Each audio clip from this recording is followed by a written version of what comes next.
Hi all, in this video we are going to discuss about electrical and electronics engineering previous question paper. അതിലെ EST 130 part 2 electronics ആണ് നമ്മൾ ഇന്ന് discuss ചെയ്യാൻ പോകുന്നത്. And one of the previous question paper. And before that, let me give you a brief idea about the exam you are going to attend. I think many of you have some confusions based on this part A and part B electronics and electrical engineering exam. ഇപ്പോൾ KTUവിൻ്റെ Covid based concessions കുറച്ച് തന്നിട്ടുണ്ട് ഇപ്രാവശ്യത്തെ എക്സാമിന്, അത് നിങ്ങൾക്ക് അറിയാവുന്നതാണ്. അപ്പോൾ ഇതിൽ ആദ്യത്തെ കാര്യം ശ്രദ്ധിക്കാനുള്ളത്, let me remind you about some things. ആദ്യത്തെ കാര്യം എന്ന് പറഞ്ഞാൽ നിങ്ങൾക്ക് തരുന്ന ഒരു answer booklet, you will have only a single answer booklet. അതിനകത്ത് ആദ്യത്തെ 1 തൊട്ട് 15 പേജ് വരെ you have to write electrical engineering, and from 16th page onwards you can write electronics engineering. അപ്പോൾ യുവർ ഫസ്റ്റ് പാർട്ട്, അപ്പോൾ ഇലക്ട്രിക്കൽ എഞ്ചിനീയറിംഗ് ഒരു 10-12 page ആയപ്പോഴേക്കും തീർന്നു എന്നുണ്ടെങ്കിൽ you should not start writing from the 13th page, you should start only from 16th page. 13 തൊട്ട് നിങ്ങൾ എഴുതിയെന്നുണ്ടെങ്കിലും അത് അവർ ഇലക്ട്രോണിക്സിൻ്റെ ആ ഒരു പാർട്ടായിട്ട് വാല്യൂ ചെയ്യത്തില്ല. Clear? So take care of that. അപ്പോൾ ആ ഒരു first session you will be completing your electrical engineering and then you will get the electronics engineering question paper. അപ്പോൾ total time duration is 2 hours and 15 minutes, which will be equally divided for each session.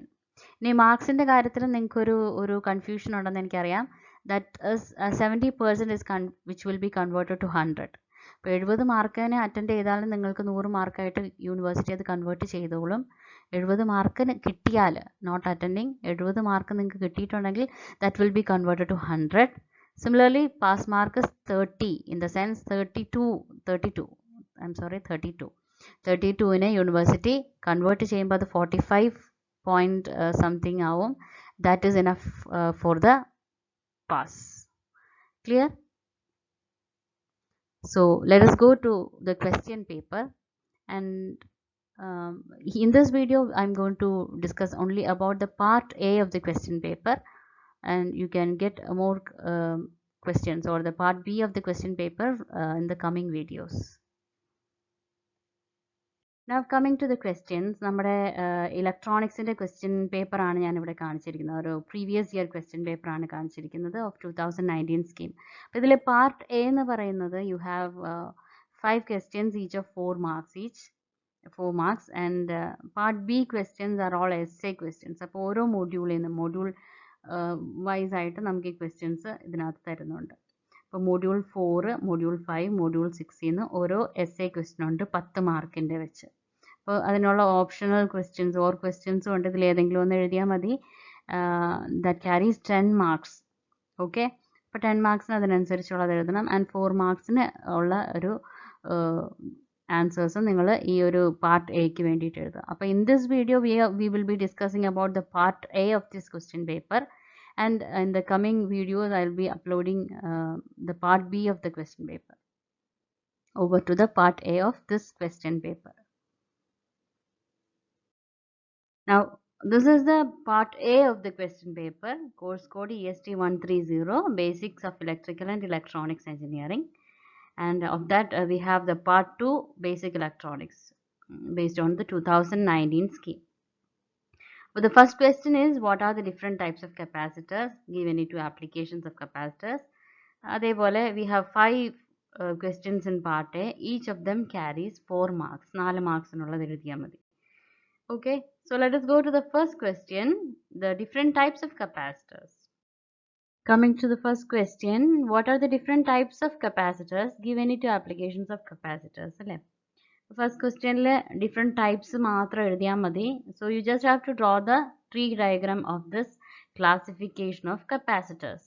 Fixed കപ്പാസിറ്റേഴ്സും ഉണ്ട്, variable കപ്പാസിറ്റേഴ്സും ഉണ്ട്. Basic ക്ലാസിഫിക്കേഷനാണ്.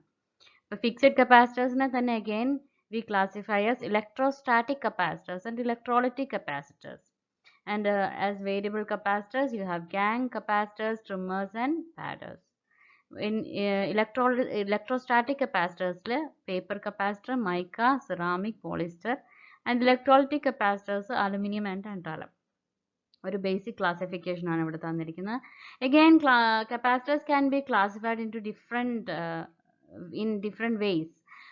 Just like according to the physical construction, you have fixed and variable type capacitors as shown here. Now coming to the type of dielectric used, we have these kind of capacitors like paper. Paper ആണ് dielectric എങ്കിൽ paper capacitors, and mica ആണ് dielectric എങ്കിൽ mica capacitors, ceramic ആണെങ്കിൽ ceramic capacitors, polyester ആണ് dielectric ആയിട്ട് use ചെയ്യുന്നതെങ്കിൽ polyester capacitors, even you have polystyrene capacitors and many more of the same type. ഇനി electrolytic capacitors they have polarity അല്ലേ? That is a polarity, that is they have plus and minus values for those capacitors. അപ്പോൾ അതനുസരിച്ച് polarity അനുസരിച്ചാണ് such capacitors can be connected in a circuit. Now coming to the voltage rating, we have low voltage rating capacitors and high voltage capacitors, and polarized and non-polarized are electrostatic capacitors and electrolytic capacitors, like what was mentioned. Now that's all about the different types of capacitors. അപ്പോൾ 4 മാർക്കിന്റെ ക്വസ്റ്റ്യനിൽ 2 മാർക്കാണ് ഇതിന് എങ്കിൽ you just have to draw this tree diagram only. Okay. Now coming to the two applications of capacitors. Applications എന്തൊക്കെയാണ്? Capacitors are being used as filters, bypass capacitors to bypass AC and block DC, timing and tuning applications ഉപയോഗിക്കാറുണ്ട്, coupling capacitors, etc. Right? അപ്പോൾ these applications you would see in different circuits. Clear?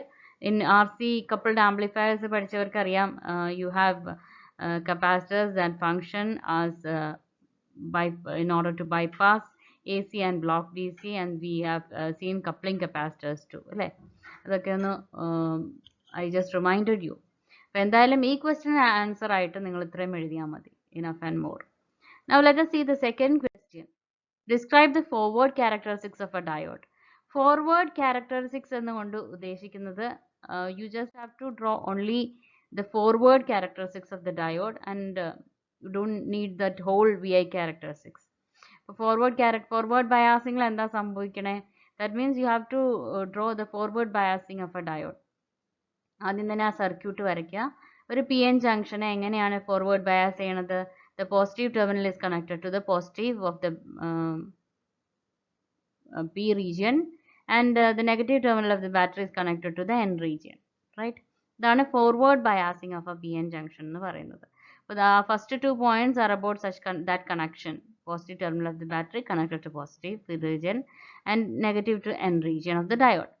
ഇനി ആദ്യം തന്നെ ഇതിന്റെ ഒരു process എന്താണെന്ന് വെച്ചാൽ, when initially we increase the voltage, this biasing voltage, there is no change when the voltage is 0. You step by step process, we increase the voltage to in 0.1 volt, 0.2 volt, 0.3 volt, and it goes on. അപ്പോൾ ഒരു particular voltage എത്തിക്കഴിയുമ്പോൾ മാത്രമേ conduction നടക്കുകയുള്ളൂ, and this depletion is this depletion region is removed. അപ്പോൾ ആ ഒരു particular voltage is called the cut-in voltage. The voltage at which the diode starts conducting is called knee voltage or cut-in voltage, or it is also called barrier potential or junction potential. Hope you are clear about this. Now let us see the experimental setup of this forward biasing. അപ്പം ഇങ്ങനെ ഒരു ക്വസ്റ്റ്യനിൽ you can initially draw this figure and write down these points, and of course you have to show the experimental setup too. അപ്പോൾ നമ്മൾ ഈ volt meter, അതായത് ആ ഒരു ഡയോഡിൻ്റെ അക്രോസ് ആയിട്ടുള്ള വോൾട്ടേജ് മെഷർ ചെയ്യാൻ ഒരു വോൾട്ട് മീറ്റർ കണക്ട് ചെയ്തിട്ടുണ്ട്, and we have this circuit constructed such that the input voltage or voltage supply is given here which can be changed. പിന്നെ ഇവിടെ ഒരു അമ്മീറ്ററും കൂടെ വെച്ചിട്ടുണ്ട്, and this is the load resistor. Now we can see നമ്മൾ initially step by step ആയിട്ടാണ് voltage കൂട്ടുന്നതെന്ന് പറഞ്ഞു. അപ്പോൾ voltage ആദ്യം 0 ആയിരുന്നു. ഇപ്പോൾ 0 നമ്മുടെ ഗ്രാഫിൽ നമ്മൾ ഗ്രാഫ് വരയ്ക്കണം. ക്യാരക്ടറിസ്റ്റിക്സ് എന്നുകൊണ്ട് ഉദ്ദേശിക്കുന്നത് തന്നെ ഗ്രാഫ് ആണല്ലോ. അപ്പോൾ voltage in X axis and current in Y axis. അപ്പോൾ ഇനിഷ്യലി വോൾട്ടേജ് 0 ആയിരുന്നു. There is no change in current. അപ്പോൾ നമ്മുടെ ഈ മില്ലിയാമീറ്റർ വർക്കൊന്നും ചെയ്യില്ല. Now slowly we increase. Voltage 0.1 ആക്കി, 0.2 ആക്കി, 0.3 ആക്കി, 0.4 ആക്കി, 0.5 ആക്കി. There is no change in the millimeter. ഇവിടെ 0.4 കാണാമെങ്കിലും മില്ലിയാമീറ്ററിൽ അനക്കമൊന്നുമില്ല. അറ്റ് എ പെർട്ടിക്കുലർ വോൾട്ടേജ് ഒരു 0.6 വോൾട്ട് അല്ലെങ്കിൽ അതിൽ കൂടുതലായി കഴിയുമ്പോൾ എന്ത് സംഭവിക്കുന്നു വെച്ചാൽ സ്ലോലി വാട്ട് ഹാപ്പൻസ്, ആ മില്ലിയാമീറ്റർ കറണ്ട് കാണിക്കാൻ തുടങ്ങും. And it then rises. അങ്ങനെ ആ കറണ്ട് ആ ഒരു 0.7 വോൾട്ടൊക്കെ എത്തുമ്പോഴേക്കും കറണ്ട് ഒരുപാട് കൂടിയിട്ടുണ്ടായിരിക്കും. And that can be recorded in the millimeter. അപ്പോൾ ആ ഒരു ഗ്രാഫാണ് ഇവിടെ കാണിച്ചിരിക്കുന്നത്. This is A forward characteristics of A diode. അതായത് ആ 0.7 വോൾട്ടിനെയാണ് നീ വോൾട്ടേജ് എന്ന് പറയുന്നത്. Can be from 0.6 to 0.7 volt. That is called the knee voltage, or the voltage at which that diode starts conducting and there is a flow of current. Clear? So that's all about forward biasing. അപ്പോൾ 4 മാർക്കിന് ഈ circuit വരയ്ക്കുക, ഈ ക്യാരക്ടറിസ്റ്റിക്സിന് ഈ ഗ്രാഫും വരയ്ക്കുക, and you have to mention the previous points along with that figure. Now coming to the third question, draw the block diagram of a public address system and explain each block. ഇപ്പോൾ public address system എന്ന് പറഞ്ഞാൽ എന്താ, ഒരു electronic sound amplification system ആണ് with microphones, amplifiers and loud speakers to address a public gathering, അല്ലേ? ഒരു auditorium അല്ലെങ്കിൽ concert, seminars, public speeches, spot meets, അങ്ങനെയുള്ള ഓരോ ഫംഗ്ഷൻസിൽ നമുക്ക് വേണ്ടുന്ന ആ ഒരു സൗണ്ട് സിസ്റ്റത്തിനെയാണ് ഈ പബ്ലിക് അഡ്രസ് സിസ്റ്റം എന്ന് പറയുന്നത്. And most of you would be familiar, all of you would be familiar with that. But why do we need a public address system? അപ്പോൾ the intensity of sound decreases with distance, അല്ലേ? For a large crowd, sound has to be amplified. എന്നാൽ മാത്രമേ എല്ലാവർക്കും, അവിടെ ഇരിക്കുന്ന എല്ലാവർക്കും ഒരു comfortable listening കിട്ടുള്ളൂ. For that, we may need a public address system. അപ്പോൾ പബ്ലിക് അഡ്രസ് സിസ്റ്റത്തിലെ ഓരോ എലമെന്റ്സ് അല്ലെങ്കിൽ ഓരോ ബ്ലോക്ക് എന്താണെന്ന് നമുക്ക് നോക്കാം. We start with microphones. ഓരോ ഇപ്പോൾ ഒരു let us see the example of a musical concert. ഇപ്പോൾ മ്യൂസിക്കൽ കൺസേർട്ടിൽ വി ഹാവ് ദ സിംഗറിൻ്റെ കയ്യിൽ ഒരു ഫോണുണ്ട്, മൈക്രോഫോൺ ഉണ്ട്. അഗൈൻ നമ്മുടെ കീബോർഡ് ചെയ്യുന്ന ആളുടെ കയ്യിൽ ഒരു മൈക്രോഫോൺ ഉണ്ടാവും. the person with violin will have another one near him. അപ്പോൾ ഇങ്ങനെ പല മൈക്രോഫോൺസിൽ നിന്നുള്ള സൗണ്ട് എല്ലാം കൂടി മിക്സ് ചെയ്യും in the mixer circuit. അപ്പോൾ അത് പ്രോപ്പർലി മിക്സ് ചെയ്തിട്ടാണ് നമ്മളത് it is given to the next stage. അപ്പോൾ മൈക്രോഫോൺ എന്താ ഇനിഷ്യലി ചെയ്യുക? it picks up the sound waves and convert it into electrical signal, ഒരു വോൾട്ടേജ് ആക്കി മാറ്റും. because microphones are actually transducers. Clear? അപ്പോൾ ട്രാൻസ്ഡ്യൂസേഴ്സ് എന്താ ചെയ്യുക? ഒരു ഫോം ഓഫ് എനർജിനെ മറ്റേ ഫോമിലേക്ക് കൺവേർട്ട് ചെയ്യും. അപ്പോൾ ഇവിടെ മൈക്രോഫോൺസ് എന്ത് ചെയ്യും? നമ്മുടെ സൗണ്ട് വേവ്സിനെ ഇലക്ട്രിക്കൽ സിഗ്നൽ അല്ലെങ്കിൽ വോൾട്ടേജ് ആക്കി മാറ്റി അതിനെ മിക്സറിലേക്ക് കൊടുക്കുന്നത്. അപ്പോൾ മിക്സർ എന്താ ചെയ്യുക? Mixer is A circuit that effectively mix different frequency channels. പല ഫ്രീക്വൻസിയിലുള്ള ഈ സൗണ്ടുകളൊക്കെ, പല ഫ്രീക്വൻസി ചാനൽസിലുള്ള ഈ സൗണ്ട്സ് ഒക്കെ മിക്സ് ചെയ്യും. And then it feeds it to the next stage. Voltage amplifier ആ ഒരു സിഗ്നലിനെ those signals are amplified at this stage and then they are given to the process circuit. അപ്പോൾ പ്രോസസ് സർക്യൂട്ടിൽ എന്താ ചെയ്യാന്ന് വെച്ചാൽ it involves filtering of unwanted signals, especially നമുക്ക് ആ ബാക്ക്ഗ്രൗണ്ടിൽ നിന്ന് വരുന്ന നോയ്സ് ഒക്കെ വേണമെങ്കിൽ ഫിൽട്ടർ ചെയ്യാം. പിന്നെ ഇവിടെ ഈക്വലൈസേഷൻ നടത്തുന്നുണ്ട്. ഇൻ ദ സെൻസ് എൻഹാൻസ് ചെയ്യുക, കുറച്ച് ചില സൗണ്ട്സ് എൻഹാൻസ് ചെയ്യണം, ചില സൗണ്ട്സ് അത് ഡിക്രീസ് ചെയ്യണം, സപ്രസ് ചെയ്യണം, ലൈക്ക് ദാറ്റ്, അല്ലേ? ഇപ്പോൾ ഫോർ എക്സാമ്പിൾ ഇപ്പോൾ ഞാൻ പറഞ്ഞു, ഒരു സിംഗറിൻ്റെ സൗണ്ടാണ് ഒരു കൺസേർട്ടിൽ ഏറ്റവും മുന്നിൽ നിൽക്കേണ്ടത്. ബാക്കി എല്ലാ ഇൻസ്ട്രുമെൻസിൻ്റെ സൗണ്ടും പോക്കറ്റ് സൗണ്ട് എന്ന് പറയാം, അല്ലേ? അപ്പോൾ ആ പോക്കറ്റ് സൗണ്ടൊക്കെ ഒരു കുറച്ച് ഇൻറ്റൻസിറ്റി കുറഞ്ഞു മതി സിംഗറിൻ്റെ മുന്നിൽ നിൽക്കണം. അപ്പോൾ ഇത്തരം പ്രോസസ്സൊക്കെ ചെയ്യുന്നത് നമ്മുടെ ഇക്വലൈസേഷനിലാണ്. Okay, all the bass control, treble control, all these process are done in the process circuit, and then it is given to a driver amplifier. Driver amplifier ആ കിട്ടിയ സിഗ്നലിനെ ഒന്നും കൂടി ഒന്ന് ആംപ്ലിഫൈ ചെയ്ത് and then it is given to a power amplifier.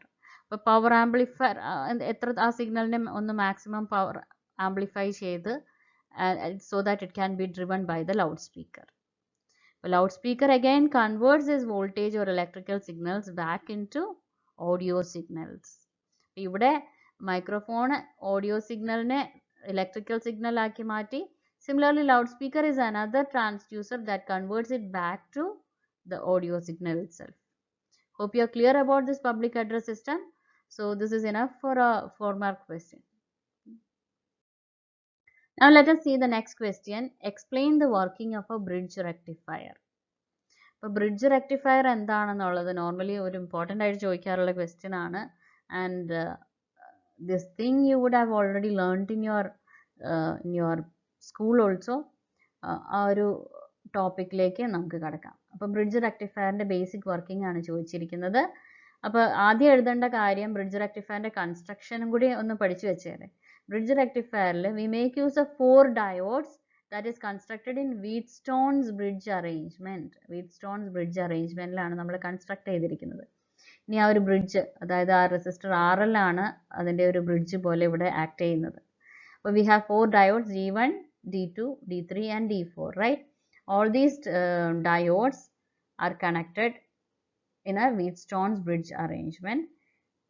ഇനി നമ്മൾ input കൊടുക്കുന്നത് ഇവിടെ ഈ ടെർമിനൽ എന്നും ടെർമിനൽ ബിന്നുമാണ്. You can see the AC input that comes from a transformer. ഇവിടെ ഒരു ട്രാൻസ്ഫോമറും കൂടി ഉണ്ട്.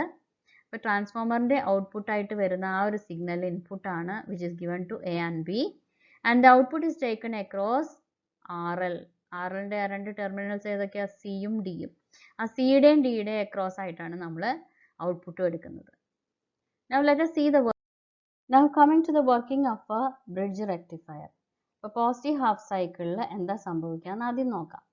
അപ്പോൾ during positive half cycle terminal A is positive and terminal B is negative. അപ്പോൾ നമ്മുടെ സിഗ്നൽ ഇങ്ങനെ കൊടുത്തിരിക്കുകയാണ്. നമ്മുടെ ട്രാൻസ്ഫോമറിൽ നിന്ന് വരുന്ന ആ ഒരു signal during its positive half cycle, അതായത് ഈ ഒരു പോസിറ്റീവ് ഹാഫ് സൈക്കിൾ എന്ത് സംഭവിക്കും? സിഗ്നൽ പോസിറ്റീവ് ആണ്. It flows through A, it reaches D1 അല്ലേ? അപ്പോൾ D1 എത്തുമ്പോൾ this diode D1 is also forward biased അല്ലേ? അങ്ങനെയാണ് അതിൻ്റെ കണക്ഷൻ വെച്ചിരിക്കുന്നത്. അപ്പോൾ ഈ ഡയോഡ് കണ്ടക്ട് ചെയ്യും and the signal goes through this വേ. അതേസമയം ആ സിഗ്നൽ ഇങ്ങനെ ഫ്ലോ ചെയ്യുവാണ്, കറണ്ട് ഇതിൽ കൂടെ ഫ്ലോ ചെയ്യുമ്പോൾ ഇവിടെ എത്തിക്കഴിയുമ്പോൾ ഡയോഡ് നേരെ തിരിച്ചാണ് കണക്ട് ചെയ്തിരിക്കുന്നത്. അപ്പോൾ ഈ ഡയോഡ് കണ്ടക്ട് ചെയ്യുമോ? ഡയോഡ് D2 വോണ്ട് കണ്ടക്ട് അല്ലേ? കണ്ടക്ട് ചെയ്യത്തില്ല. അപ്പോൾ സിഗ്നലിന് ഈ വഴി തന്നെ പോകാനുള്ളൂ. അപ്പോൾ നമ്മുടെ ആ ഒരു കറണ്ട് ഇതിലേ പോയി it reaches D and then it flows through RL. Why because ഇതിലേ വരുമ്പോൾ D4ൽ കൂടെ പോകാനും അതിന് പറ്റത്തില്ല, because diode D4 is also reverse biased and off. So the current flows through RL, it reaches point C and it flows through D3. D3 അതേപോലെ forward biased ആയി conduct ചെയ്യുന്നുണ്ട്. So current flows through this direction and eventually it reaches here അല്ലേ? അപ്പോൾ ആ ഒരു direction നിങ്ങൾ കണ്ടോ? A, that is A, D1, D, RL, C, D3, B. ഈ ഒരു ഡയറക്ഷനിലാണ് during positive half cycle bridge rectifier work ചെയ്യുന്നത്. അപ്പം ഇങ്ങനെ ഈ ഒരു ഡയറക്ഷനിലാണ് നമ്മുടെ കറണ്ട് ഫ്ലോ ഉള്ളത്. Clear? So this is how you have the current flow. അപ്പോൾ ഈ ഒരു ഡയറക്ഷൻ നിങ്ങളൊന്ന് ഓർത്ത് വെച്ചേക്കണം. And we have to tell about that later. ഈ ഒരു ഡയറക്ഷൻ, അതായത് കറണ്ട് ഇതിൽ കൂടെ ഫ്ലോ ചെയ്ത് റെസിസ്റ്ററിൻ്റെ അക്രോസ് ഇങ്ങനെയാണ് പോകുന്നത്. ഇനി നമുക്ക് നെഗറ്റീവ് ഹാഫ് സൈക്കിൾ എന്താണെന്ന് നോക്കാം. ഡ്യൂറിങ് നെഗറ്റീവ് ഹാഫ് സൈക്കിൾ നമ്മൾ എന്താ ചെയ്യാന്ന് വെച്ചാൽ the terminal A is negative and terminal B is positive. അപ്പോൾ നേരെ തിരിച്ച് കണക്ട് ചെയ്യുക എന്നുള്ളതാണ് നമ്മുടെ ആ നെഗറ്റീവ് ഹാഫ് സൈക്കിൾ നമുക്ക് ചെയ്യാൻ പറ്റുന്നത്. അപ്പോൾ സോ വാട്ട് ഹാപ്പൻസ്, ആ ഒരു signal again it flows through this way. അപ്പോൾ ഡയോഡ് D4 കണ്ടക്ട് ചെയ്യും. ഇതിലേ പോകുമ്പോൾ ഈ ഡയോഡ് കണ്ടക്ട് ചെയ്യുമോ? No. So it has only this path. Diode D4 conduct ചെയ്യും. It reaches RL. അപ്പോൾ ഇതിലേ പോകുമ്പോൾ ഇവിടെയും D1 കണ്ടക്ട് ചെയ്യുന്നില്ല. So it flows through RL. It reaches D2. Again this will be the path in which ഇങ്ങനെ ഒരു പാത്തിൽ കൂടെ ആയിരിക്കും കറണ്ട് ഫ്ലോ ചെയ്യുക. Clear? So what is the direction? We have D3, B, D4, D. It is missing here. You have a D also here. D, RL, C, D2, A. Clear? അതായിരിക്കും ആ ഒരു direction. അപ്പോൾ രണ്ട് കേസിലും നമ്മൾ നോക്കിയ direction of current flow across RL എങ്ങനെയായിരിക്കും? ഈ ഒരു ഒരേ ഡയറക്ഷനിലാണ് അല്ലേ? സോ ദാറ്റ് ഈസ് വൈ ഇപ്പോൾ നമുക്ക് പോസിറ്റീവ് ഹാഫ് സൈക്കിൾ ആയാലും നെഗറ്റീവ് ഹാഫ് സൈക്കിൾ ആയാലും RLൻ്റെ ഔട്ട്പുട്ട് റെസിസ്റ്ററിൻ്റെ അക്രോസ് ആയിട്ട് നമുക്ക് കിട്ടുന്ന current flow is in the same direction and that is why we have the output also in the same direction. ഇപ്പോൾ പോസിറ്റീവ് ഹാഫ് സൈക്കിളിലാണെങ്കിൽ ഔട്ട്പുട്ട് ഇങ്ങനെയായിരിക്കും, നെഗറ്റീവ് ഹാഫ് സൈക്കിളിലാണെങ്കിൽ ആറിൽ നമുക്ക് അതേ ഡയറക്ഷനിൽ തന്നെ കിട്ടുന്നത്. That is why we have the output in the same direction. This is how you have the output of the bridge rectifier. രണ്ടും ഒരേ ഡയറക്ഷനിലായതുകൊണ്ട് you get the current in the same direction. ഇതൊരു പൾസേറ്റിംഗ് ഔട്ട്പുട്ട് ആണ്, and the bridge rectifier has an efficiency of 81.2% and has higher transformer utilization factor. So this is all about working of a bridge rectifier. And ഇനി ഇതിൻ്റെ ഒരു next stage ആണ് capacitor filter, and we will be discussing it in some other question. Our next question in part A is explain the concept of cells. അപ്പോൾ cellular communication അല്ലെങ്കിൽ mobile communication എന്ന് പറഞ്ഞ ആ ഒരു ടോപ്പിക്കിലുള്ള ഒരു ക്വസ്റ്റ്യൻ ആണിത്. സെല്ലുലാർ കൺസെപ്റ്റ് അല്ലെങ്കിൽ അബൌട്ട് സെൽസ് ആൻഡ് ക്ലസ്റ്റേഴ്സ്, അതാണ് ഈ ക്വസ്റ്റ്യനിൽ ചോദിച്ചിരിക്കുന്നത്. അപ്പോൾ ഇതിനെക്കുറിച്ച് ആൻസർ എഴുതുമ്പോൾ initially we have to say about what was the previous method. നമുക്ക് പണ്ടുണ്ടായിരുന്നത് ലാർജ് 1 ഹൈ പവർ ട്രാൻസ്മിറ്റർ ആയിരുന്നു ഫോർ എ ലാർജ് ഏരിയ. ഒരു വലിയൊരു ഏരിയയ്ക്ക് വേണ്ടിയിട്ട് you had a very high power transmitter. ഒരൊറ്റ ബേസ് സ്റ്റേഷനേ ഉള്ളായിരുന്നു ഇത്രയും ആൾക്കാരും അല്ലെങ്കിൽ ഇത്രയും സബ്സ്ക്രൈബേഴ്സിന് വേണ്ടിയിട്ട്. അപ്പോൾ ഈ ഒരു മൊത്തത്തിലുള്ളൊരു വലിയ ഏരിയയ്ക്ക് നമ്മൾ കുറേ ഒരു സിംഗിൾ ഹൈ പവർ ട്രാൻസ്മിറ്റർ മാത്രം വെച്ചിരുന്നു. അപ്പോൾ what happened was that there was spectral congestion. ഒരു മെയിൻ പ്രോബ്ലം ആയിരുന്നു സ്പെക്ട്രൽ കൺജഷൻ, ട്രാഫിക് എന്ന് പറയാം. അതായത് ഒരുപാട് യൂസേഴ്സ് ഉണ്ട്, എല്ലാവർക്കും കൂടി ആകെ ഒരു ബേസ് സ്റ്റേഷൻ, ഒരു ട്രാൻസ്മിറ്റർ റിസീവർ ഉള്ളൂ. So it resulted in spectral congestion. അത് മാത്രമല്ല, users who are far away from the transmitter, കുറേ ദൂരെയുള്ള ട്രാൻസ്മിറ്ററിൽ നിന്ന് കുറേ ദൂരെയുള്ളവർക്ക് മൊബൈൽ സർവീസ് വളരെ ലിമിറ്റഡ് ആയിട്ട് കിട്ടുള്ളൂ, കുറേ അകലെ ഉള്ളവർക്ക്. അപ്പോൾ ഈ ഒരു പ്രോബ്ലം കാരണം നമ്മൾ സെല്ലുലാർ കോൺസെപ്റ്റ് ഇൻട്രൊഡ്യൂസ് ചെയ്തു. അപ്പോൾ എങ്ങനെയാണ് ഈ സെല്ലുലാർ കോൺസെപ്റ്റ് എന്ന് ചോദിച്ചാൽ, ഈ മൊത്തത്തിലൊരു വലിയൊരു ഏരിയ ആയിരുന്നു പണ്ട് അല്ലേ. അപ്പോൾ ആ ഏരിയനെ നമ്മൾ പല സെൽസ് ആയിട്ട് ഡിവൈഡ് ചെയ്തു. എന്നിട്ട് ഓരോ സെല്ലിലും ഇതൊരു മൊത്തത്തിലുള്ള ഏരിയ ആയിരുന്നെങ്കിൽ ഈ ഫുൾ ഏരിയനെ നമ്മൾ പല സെൽസ് ആയിട്ട് ഡിവൈഡ് ചെയ്തു. അങ്ങനെ ഓരോ സെല്ലിലും നമ്മൾ ഓരോ ലോ പവർ ട്രാൻസ്മിറ്റേഴ്സും വെച്ചു. ക്ലിയർ? അതിനെയാണ് സെല്ലുലാർ കോൺസെപ്റ്റ് എന്ന് പറയുന്നത്. A large area is divided into many cells and each cell is allocated with a transmitter or base station. അപ്പോൾ ഓരോ ബേസ് സ്റ്റേഷനിലും is allocated with a portion of the total frequency available. അപ്പോൾ നമുക്കറിയാം mobile communication അല്ലെങ്കിൽ cellular കമ്മ്യൂണിക്കേഷന് വേണ്ടിയിട്ട് ഒരു range of frequency ഉണ്ട്. അങ്ങനെ ഒരു ടോപ്പിക്ക് നിങ്ങൾക്ക് പഠിക്കാനുണ്ടല്ലോ. അപ്പോൾ അതിനകത്ത് കണ്ടാൽ അറിയാം. ഇപ്പോൾ video in the sense T V ബ്രോഡ്കാസ്റ്റിങ്ങിന് വേണ്ടി ഒരു റേഞ്ച് ഓഫ് ഫ്രീക്വൻസി, സാറ്റലൈറ്റ് കമ്മ്യൂണിക്കേഷന് വേണ്ടിയിട്ട് ഒരു range of frequency. Similarly for mobile communication you have a range of frequency. ആ മൊത്തത്തിലുള്ള frequency spectrum that is being used here. അപ്പോൾ ഇതിങ്ങനെ പല സെൽസ് ആയിട്ട് ഡിവൈഡ് ചെയ്യുന്നു. അപ്പോൾ പല സെൽസ് ചേർന്ന് ഒരു ക്ലസ്റ്റർ ആവും, and many clusters form complete cellular network. അപ്പോൾ ഇവിടെ കാണിച്ചിരിക്കുന്ന ഒരു എക്സാമ്പിൾ ഒരു 7 സെൽ ക്ലസ്റ്റർ ആണ്. കണ്ടോ, 1 2 3 4 5 6 7 സെൽസ് ഉള്ള ഒരു ക്ലസ്റ്റർ ആണ് ഈ വരച്ച് കാണിച്ചിരിക്കുന്നത്. അപ്പോൾ ഓരോ സെല്ലിലും വി ഗീവ് ഡിഫറെൻറ്റ് ഫ്രീക്വൻസീസ്. ഓരോന്നിലും നമ്മൾ വ്യത്യസ്തമായ ഫ്രീക്വൻസിയാണ് അലോക്കേറ്റ് ചെയ്ത് കൊടുത്തിരിക്കുന്നത്. ഓക്കെ, അങ്ങനെ കൊടുക്കുന്നത് എന്തിനാന്ന് വെച്ചാൽ, അതർവൈസ് യു നോ വാട്ട്, അടുത്തടുത്തുള്ള 2 സെല്ലുകളെ അഡ്ജസൻറ്റ് സെൽസ് എന്ന് പറയും. And these adjacent cells, if they have the same frequency, what happens is there will be adjacent channel interference. ആ ഇൻ്റർഫറൻസ് നമുക്ക് വേണ്ടാത്തത് കൊണ്ട് നമ്മൾ ഓരോ adjacent സെൽസിലും we will allocate different frequencies. അപ്പം ഓരോ സെല്ലിലും അതിൻ്റെ നടുക്കായിട്ട്, ഇൻ ദ സെൻസ് അതിൻ്റെ മിഡിലിൽ സെൻറ്റർ ഓഫ് ദാറ്റ് സെല്ലിൽ നമ്മളൊരു ബേസ് സ്റ്റേഷൻ അല്ലെങ്കിൽ transmitter വെച്ചിട്ടുണ്ടായിരിക്കും. And that transmitter will be equidistant from all directions. ആ സെല്ലിലെ എല്ലായിടത്തേക്കും ഈക്വൽ ഡിസ്റ്റൻസ് ആയിരിക്കും. And circle would have been much more equidistant അല്ലേ. ഒരു സർക്കിളാണ് ഒരു ഈക്വൽ റേഡിയസ് തരുന്നത്. ബട്ട് സർക്കിളായിട്ട് നമ്മൾ ഓരോരോ ഏരിയനെ ഡിവൈഡ് ചെയ്താൽ എന്താ സംഭവിക്കുക? There will be voids in between അല്ലേ. ഒരു സർക്കിൾ ആണെന്ന് വെച്ചാൽ അവിടെ വോയിഡ്സ് ഉണ്ടാവുമായിരുന്നു. നമ്മൾ ആ വോയിഡ്സ് അവോയ്ഡ് ചെയ്യുകയും ചെയ്യണം. And we need an equidistant. ഇങ്ങനെ വരുമ്പോൾ ഇത് കണ്ടോ, you can see there are so much of voids. അപ്പോൾ ആ ബേസ് സ്റ്റേഷൻ ആ വോയിഡ്സിലേക്കും കൂടി അക്കോമഡേറ്റ് ചെയ്യണം അല്ലേ. അതിന് വേണ്ടിയിട്ട് നമ്മൾ എന്ത് ചെയ്യും, ഒരു മോർ സിമിലർ ആയിട്ടുള്ള ഹെക്സഗണൽ ഷേപ്പ് ചൂസ് ചെയ്തു. അങ്ങനെയാണ് ഡിസൈനേഴ്സ് ആ ഹെക്സഗണൽ ഷേപ്പ് ചൂസ് ചെയ്തത്. അപ്പോൾ hexagonal shape more or less എല്ലാ റീജിയനിലേക്കും ഇക്വിഡിസ്റ്റൻ്റ് ആയിരിക്കും. ആൻഡ് ദെൻ ഒരു coverage area of a cell is called a footprint. ഇവിടെ കാണിച്ചിരിക്കുന്ന ഈ 7 സെൽ ക്ലസ്റ്ററിൽ ഒരു സെല്ലും അടുത്ത സെല്ലും തമ്മിലുള്ള ഒരു ഡിസ്റ്റൻസ്, ഐ മീൻ ആ ഒരു സെല്ലിലെ ട്രാൻസ്മിറ്ററും from the distance from one transmitter to another will be D. ആ ഡി എന്ന് പറഞ്ഞ distance will be equal to √3r, where r is the radius of this hexagon.